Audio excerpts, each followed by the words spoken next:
Alright, what's going on, everybody? We got episode 2 going on right now of E&E side by side. Y'all remember in the previous video we installed these Pro Armor harnesses on my 1000 XP RZR. They work awesome. Highly recommend them. Today we're working on Zeke's 900S, doing some shock work on it, and let him a little further explain what we're going on. He's in here somewhere. Zeke! Oh, there he is. Alright, what we got going on today? We've got some leaky shocks that we're going to be fixing. Fox and all their cost-saving bean counting methods used what's really can only be described as a pretty similar like a football or a basketball field design on the end caps on these shocks. I think all the Podium series on the 900Ss, most of the old 800Ss, I'm not sure about the older 1000 XPs, pre-Walker Evans, but any of your Fox shocks with this flat end cap right here, they use a needle to fill the nitrogen. That's pretty inconvenient. So, and it's bad to get dirt in it and leak, and which I've had one leaking, so I'm going to fix all of them. Do it all once. Alright, so let's get started. Don't have to take the tire off for this, I don't think. We've got it jacked up where the tire's just barely touching the ground just to get the weight off the shock so it'll come off easier. And all you got to bolt on top and bolt on the bottom. Alright, let me go over here out of the way. We can see what's going on.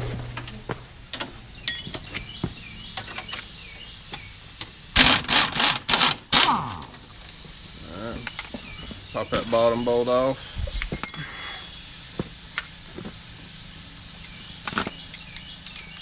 Now the top bolt, it's a little more fun to get to, but it's not that bad. You can see it. Just in here right there. Stuff. Bolts on the front side here. Got the nuts back here towards the firewall.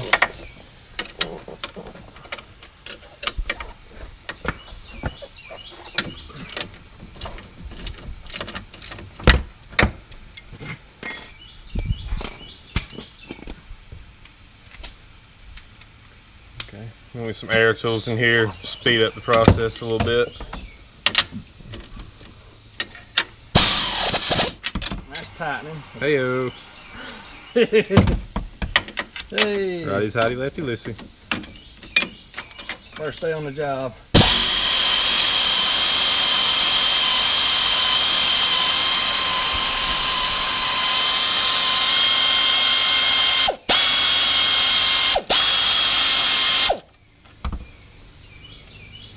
Alright, got the nut off. And then you just slide the bolt out. Slide the bolt out. Out comes the shock. And there's shock. Alright, go in here and get it in the vise. Our state-of-the-art side-by-side shop.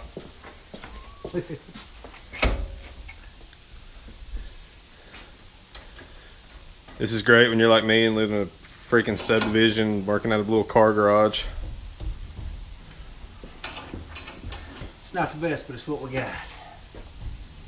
Alright, these are under, this shock here hasn't started leaking yet. One of the other ones was the main one that had to leak.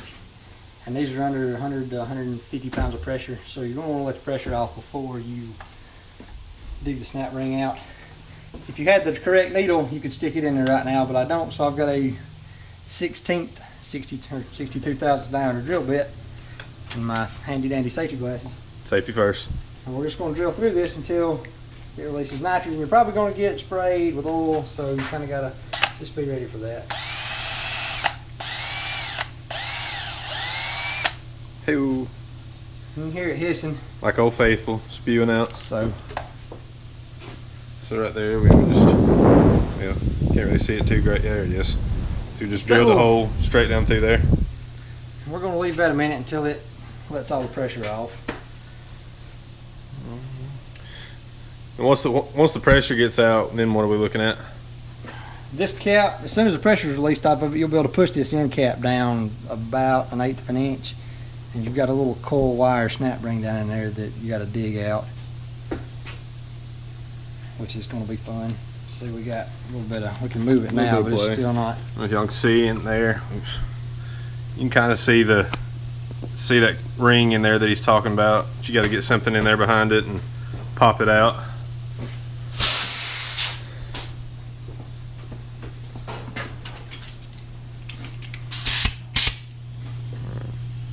Some air to clean that a little bit. That push down and stays. We know the pressure's off of it.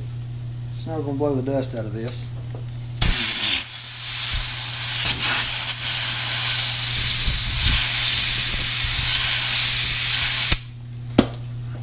Need to kind of try to keep this clean. You don't want any crap getting down in your shock reservoir. And I found that a set of feeler gauges you're not very fond of seems to be the easiest way to get this little ring out. It's still not fun, but it's probably the easiest. Just kind of get under it and get it started up. Out just like that. And nothing to it. Just comes right out. I'll lay that over here on a nice clean rag. Keep up with it good. And then you pretty much just get a couple of flat screwdrivers and look over your shoulder right here. Work up under that. Just ease that cap up. Ease the cap out. And there you go. That's what your inner workings of your shock reservoir look like. That's your internal floating piston down there. What he said.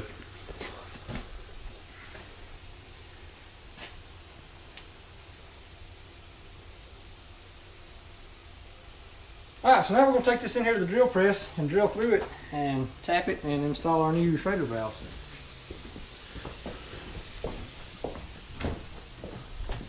Hang on just a second. I got to take this. There's an O-ring in this cap. I'm going to pull it out so we don't mess it up. Alright, we'll catch up with you at the drill press. To the shop we go. Alright, so he's already got him a little vise right here set up with some rubber to protect his cap. You want to protect this. It's pretty solid right through here, but it's still aluminum. It could crush. So, I want to. No bueno. You don't want to get crazy over tightening here or anything. Just snug enough to hold it. Then we're just going to drill a hole all the way through with that's an 11/32 drill bit, and we'll be using a 1/827 MPT tap. Get over here where I can see away from where the handle's not in the way.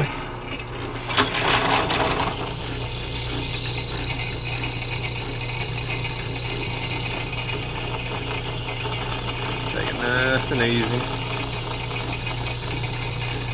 Just don't get hit in the eye with the chips.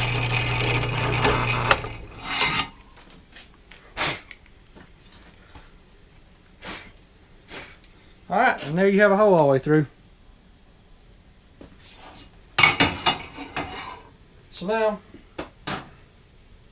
just gonna get the tap. Ow. Make sure everything's sitting good and flat so you can get this tap started straight. Make sure your threads are going straight. Get a couple threads started here, and then I like to use WD-40 on aluminum. It's about as good as anything for cutting oil. Keep from pulling the threads or anything like that while you tap this. Anybody that wants to argue with that, the man is a professional machinist, so we don't really need your opinion. But thank you anyway.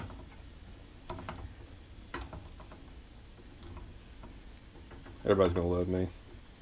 Oh yeah, you're gonna be the favorite. I don't care. I'm just here to do awesome things in side-by-sides and film the important stuff that you do. 1, 2, 3, 4, 5, 6, 7. Somewhere around 6 to 7 threads of your tap still showing, and that may vary by different taps, but on these, that's what I've found seems to be the proper depth.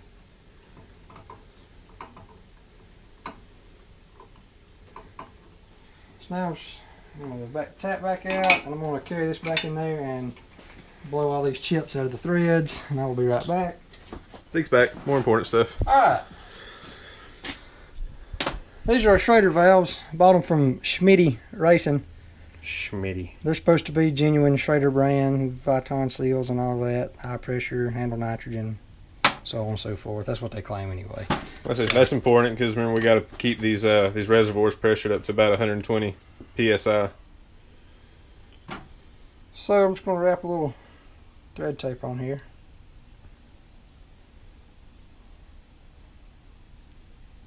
Wrap a little thread tape on here. I'm actually going to struggle with this for just a minute. Not like I know what I'm doing at all, because I don't. I'm just making it up as I go. He can run complicated machinery, but can't put thread tape on. Machinist, not plumber. There's a difference. You heard it from the mouth himself. Alright. Just put a little tape on there. Check and make sure everything Get fits that in there baby good and getting snug. started, and I'm going to just set it back here in our little rubber padded vise.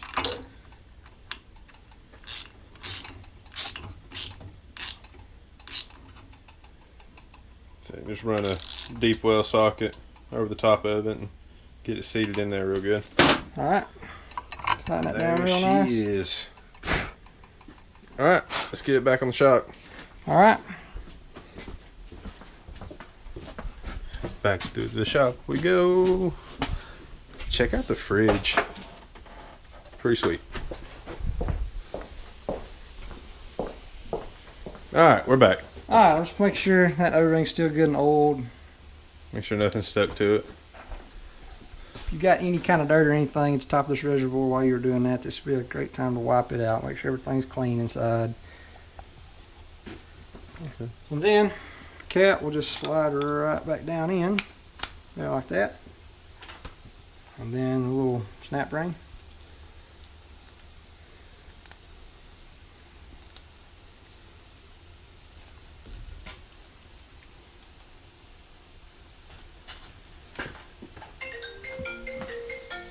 Oh boy. We'll call him back. It's a work call. It's not important. Who needs a job? Alright, snap ring back in.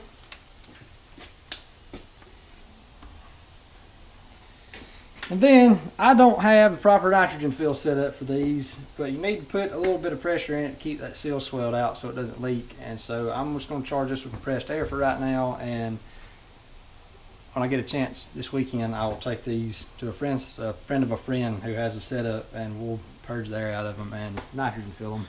Not about what you know, it's who you know. Be good to go.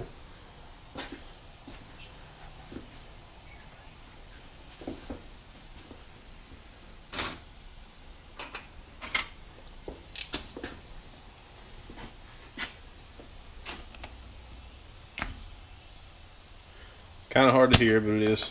You're just pumping it in there. And that's that. I've got my regulator set to 120, so I just went till it wouldn't go anymore. But that's what we got. So we hope. It's got a little cap right there to cap it off. Now we'll just take this shock back out here and put it back on. Just ready to go on the RZR. The mean blue machine.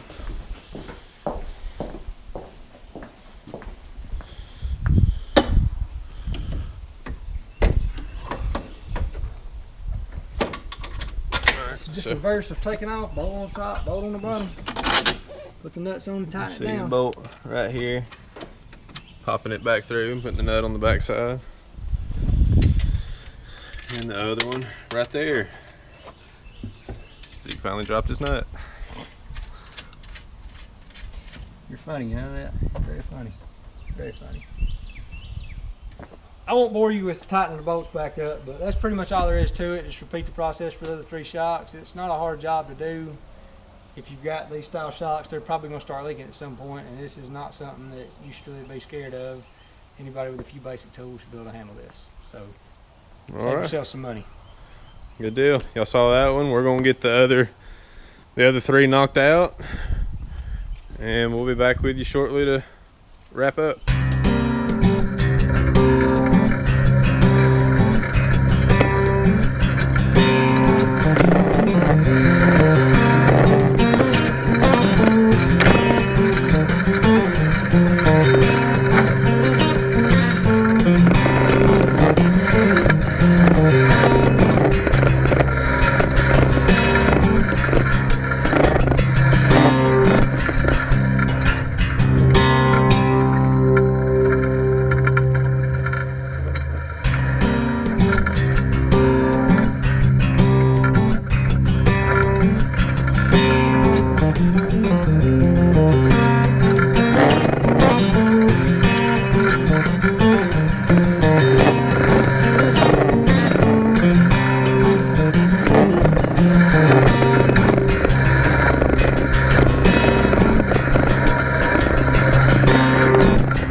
do you think of your new freshly tuned shocks? We just got done fixing the shocks and hit the jump down there a few times, and I didn't realize, I guess, how bad it had got. I think probably all 4 shocks were low.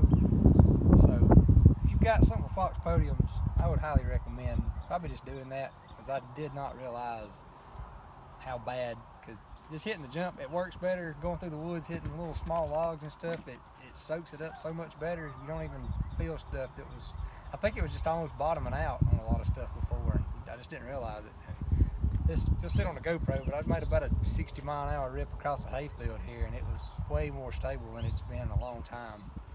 So I would call that a success. Best $30 ever spent, probably. $30, and we spent probably, outside of the more detailed version for the video, probably what, 10 minutes of.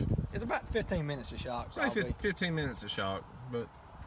Well, we had a drill press, but you could do the whole job with a hand drill. Really, it's not. Yeah. There's nothing there. So, 10 out of 10. Would recommend. Very good. Let's go ride.